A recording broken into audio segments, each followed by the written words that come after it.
It's a clash of the titans as Ford Mondeo takes on Volkswagen Passat. Which is best? Let's find out.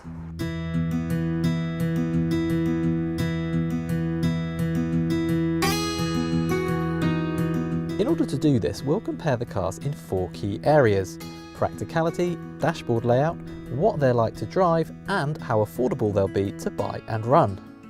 In terms of luggage capacity, it's actually the Passat that wins on paper with 590 litres of space versus the 540 that you get in the Mondeo.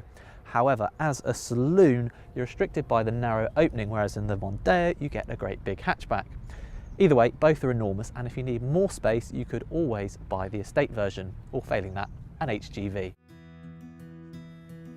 Those in the rear are well served in either car, with plenty of leg and headroom,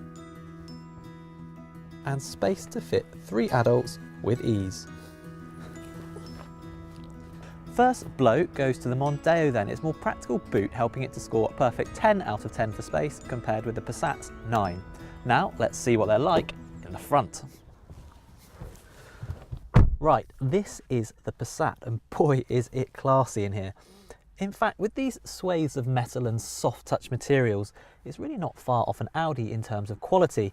And of course there's lots of adjustment in the seat and the steering wheel, so it's easy to find a good driving position. Plus, plenty of cup holders and cubby holes in which to store your things. And this central infotainment system has a really crisp display and is also intuitive and responsive to use. All in all, this Passat gives a really nice environment in which to cover a lot of miles.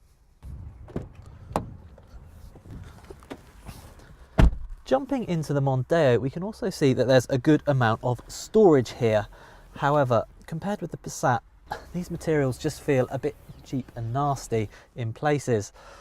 And although this central touchscreen is bigger than the one you get in the Volkswagen, the controls can be quite laggy at times, plus some of these buttons are small and quite fiddly to use.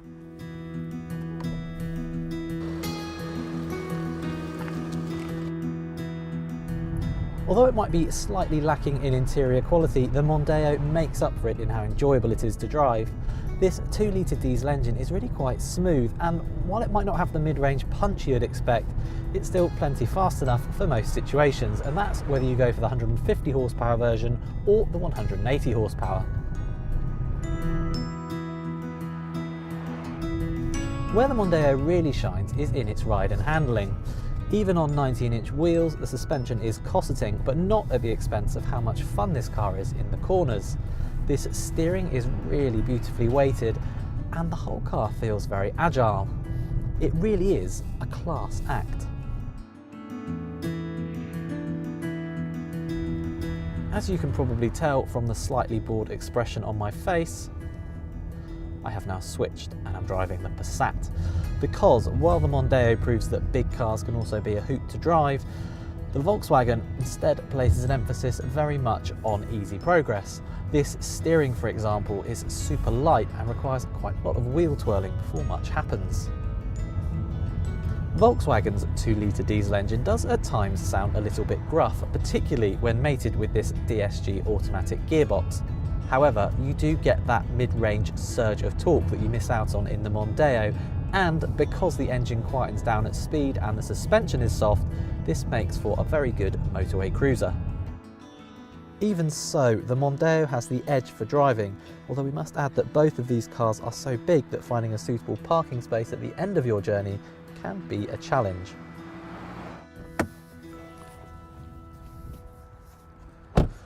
Finally, we move on to affordability, and it's a very close run thing.